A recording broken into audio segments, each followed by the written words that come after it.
Aabbahan aad arkaysaan waa aabbo danyar ah, markaa waxa uu eegayaa talaagadiisii taasoo ay ugu jirto keliya wax adduunyaha caano, kaasoo carruurtuna ay doonayaan inay aroortii iskuulka tagaan, ayaa wuxuu caanihii siinayaa inantiisii yarayd. Inantii yareed marka ay caanihii qabsatay ay cabbayso, ayaa waxaa ku qabsanaya walaalkeed oo isaguna gaajoonaya, iskuulkiina u diyaargaroobay inuu isaguna caanaha cabbo. Reerkaas waa reer danyar ah. Aroortii ayay baxayaan.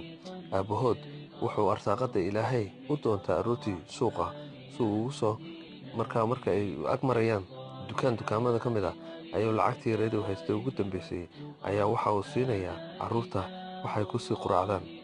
Halkaasoo markaa roodhi yar ay lacagtii u goysay ayaa wuxuu u kala goynayaa labadii carruur ah. Aabbihii wuxuu ku faraxsan yahay noloshii uu ku jiro, waayo wax kale uu haysta ma jiro, kaasoo suuqa uga xamaala alaabaha dadka, maalina wax hela maalina wax waaya. Ayaa maanta Ilaahay wuxuu ku soo hagaajiyay nin aad u fiican, kaasoo lacag fiican siiyey. Isagoo aad u farxay ayaa halkaa wuxuu maalintii shaqaystay ayuu lacagtii tirsaday isagoo Ilaahay u mahadnaqaya. Marka isagoo faraxsan ayuu wuxuu imanayaa dukaanka cuntooyinka iibiya, halkaasoo cunto fiican maalintii uu u soo iibiyey reerkiisa. Isagoo soo socda oo dhexda ku soo jira ayuu wax arkayaa reer la mid ah oo noloshoodu kale ku jira, iyana yaro wax ay cunto badan haysan. Bal naftiisii kama fikirayee cuntadii dhammaan reerkiisa u waday ayuu badh dhan u xusiinayaa inantii yareed ee reerkii baahnaa. Bal qofka baahay wuxuu ka fikirayaa qofka kale baahan. Ilaahay iimaanka ayuu buuxiyey, halkaasoo odagii dhalay inantan uu ku farxay.